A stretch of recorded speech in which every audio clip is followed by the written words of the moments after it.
रात के करीब 3 बज रहे थे। मैं स्टेशन के प्लेटफॉर्म पर अकेला खड़ा था।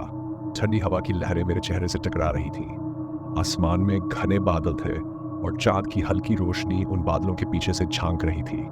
स्टेशन पर सन्नाटा था। सिर्फ कुछ पुराने खंभों पर टिमटिमाती पीली रोशनी और दूर कहीं उल्लू की डरावनी आवाज। मैंने सुना था कि इस स्टेशन से होकर एक भूतिया ट्रेन गुजरती है, पर आज तक इसे किसी ने देखा नहीं था। मगर आज शायद किस्मत मुझे कुछ अलग दिखाने वाली थी। जैसे ही घड़ी के कांटे 3 बजने के करीब पहुंचे, मैंने प्लेटफॉर्म पर कुछ अजीब सा महसूस किया। अचानक कोहरे के बीच से एक काली ट्रेन धीमी रफ्तार से स्टेशन पर आती दिखाई दी। ट्रेन की खिड़कियों से अंदर अंधेरा झांक रहा था, जैसे उसमें कोई ना हो। ट्रेन पुराने जमाने की लग रही थी, ये जंग लगी हुई और सड़ी गली लकड़ियों से बनी। स्टेशन पर रुकते ही दरवाजे अपने आप खुल गए। मेरे दिल की धड़कनें तेज हो गई। मैं कुछ समझ नहीं पाया कि इस ट्रेन में चढ़ूं या न चढ़ूं, पर जैसे किसी अदृश्य शक्ति ने मुझे खींच लिया। मैं अंदर चला गया। अंदर कदम रखते ही दरवाजे अपने आप बंद हो गए और ट्रेन ने चलना शुरू कर दिया। डिब्बे के अंदर का माहौल डरावना था। दीवारों पर पुराने खून के धब्बे थे, सीटें जर्जर हालत में थीं और फर्श पर धूल की मोटी परत जमी हुई थी। चारों ओर अजीब सी गंध फैली हुई थी, जैसे सदियों से बंद पड़ा कोई कमरा हो। मैं आगे बढ़ा और तभी मेरी नज़र सामने एक आदमी पर पड़ी। उसकी पीठ मेरी ओर थी और वह बिना हिले डुले बैठा हुआ था। मैंने उसे आवाज़ दी, भाई साहब, आप कौन हैं? लेकिन कोई जवाब नहीं मिला।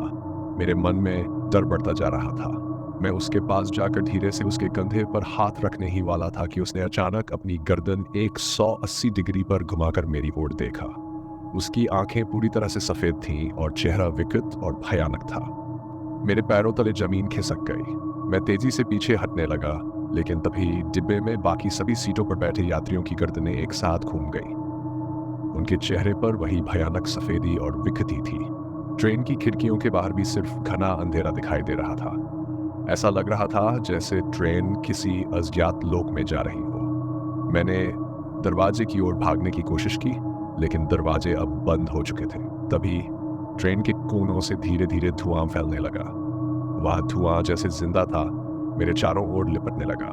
मेरा दम घुटने लगा और मैं अपनी जगह पर जम सा गया। अचानक ट्रेन रुक गई।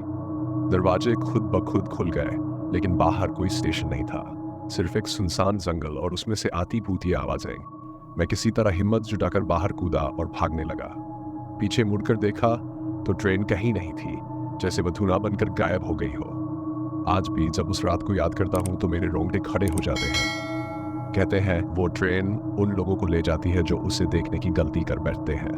मैं भाग्यशाली था कि बच गया, या शायद मैं अभी भी उस ट्रेन में हूं और यह सब एक भयानक सपना है।